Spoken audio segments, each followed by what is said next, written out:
நமஸ்காரம். யோகால நம்ம இந்த மைண்டு அப்படின்ற விஷயத்த 2 விதமா பிரிப்போம். ஒண்ணு மனசுன்னு சொல்லுவோம். இன்னொன்னு புத்தின்னு சொல்லுவோம். இது 2மே எப்பவுமே நமக்குள்ள எப்பவுமே இருக்கிறது. இந்த மனசு பார்த்தீங்கன்னா, இந்த குழந்தை பிஹேவியர் இருக்கும் அதுக்கு. இந்த புத்தி பார்த்தீங்கன்னா, இது ஒரு பெற்றோரோட தன்மையோட இருக்கும். ஸோ மனசு என்ன பண்ணும்? எப்பவுமே எனக்கு எது ரொம்ப பிடிச்சோ அது பின்னாடி போகும். பிடிக்காதது பின்னாடி போகாது. எது எனக்கு பிடிக்கலையோ, எது எனக்கு இன்பத்த குடுக்காதோ அது பின்னாடி போகாது. ஆனா புத்தின்றது ஒரு பெற்றோர் மனசு மாரி. எது ரைட்டு, தப்புன்னு சொல்லும். இப்ப நீங்க உங்ககிட்ட ஒரு கார் சாவி இருக்கு. இந்த கார் சாவிய குழந்தைகிட்ட குடுத்து ஓட்ட சொல்லுவீங்களா?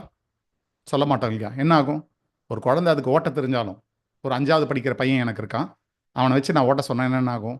அவன் எல்லா இடத்துலயும் இடிச்சிடுவான். அதே மாரி எங்கெங்க ஐஸ்கிரீம் ஷாப் இருக்கு, எங்கெங்க சாக்லேட் ஷாப் இருக்கோ, அங்கெல்லாம் நிறுத்தி, எனக்கு அதெல்லாம் சாப்பிடணும்னு சொல்லுவான். போற வழியில எல்லாரும் இடிச்சுட்டே போவான். ஸோ இந்த வாகனம், இந்த கார் நம்ம வாழ்க்கை மாரி.